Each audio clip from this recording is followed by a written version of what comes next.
ભાવનગરના શિહોરના તાલુકાનું ભાનગઢ ગામ ભારે વરસાદથી સંપર્ક વિહોણું બન્યું છે। ગઈકાલથી પડી રહેલા સતત વરસાદથી ભાનગઢ ગામેથી પસાર થતી કાળુભાર નદી પાણીમાં ફરી વળતા ગામ સંપર્ક વિહોણું થઈ ગયું છે।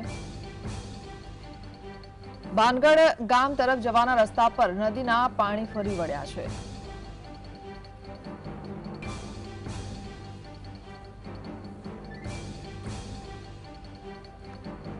ગામમાં જવાનો રસ્તો બંધ થઈ ગયો છે। સંપર્ક વિહોણું બન્યું છે ભાનગઢ ગામ। ભાવનગરના શિહોરના તાલુકાનું ભાનગઢ ગામમાં ભારે વરસાદ પડી રહ્યો છે। ગઈકાલથી પડી રહેલા સતત વરસાદથી ભાનગઢ ગામેથી પસાર થતી કાળુભાર નદી પાણી ફરી વળ્યા છે। ગામ સંપર્ક વિહોણું બન્યું છે અને ભાનગઢ ગામ તરફ જવાના રસ્તા પણ બંધ થઈ ગયા છે। સંવાદદાતા અરવિંદ જોડાયા છે। અરવિંદ, શું જાણકારી વરસાદને લઈને?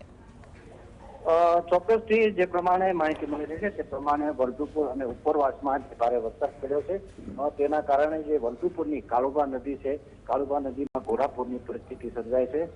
વલ્લભીપુરમાંથી પસાર થતી ગેલો નદીમાં પણ ઘોડાપૂર જેવી પરિસ્થિતિ સર્જાય છે, જેના કારણે જે વલ્લભીપુર તરફ જવાના જે મોટા ભાગના રસ્તાઓ છે તે બંધ થઈ ગયા છે। ભાવનગરથી વલ્લભીપુર જવાનો રસ્તો સોગત નજીક કાળુભાર નદીમાં પાણી આવી જવાના કારણે હાલ બંધ થઈ ગયો છે।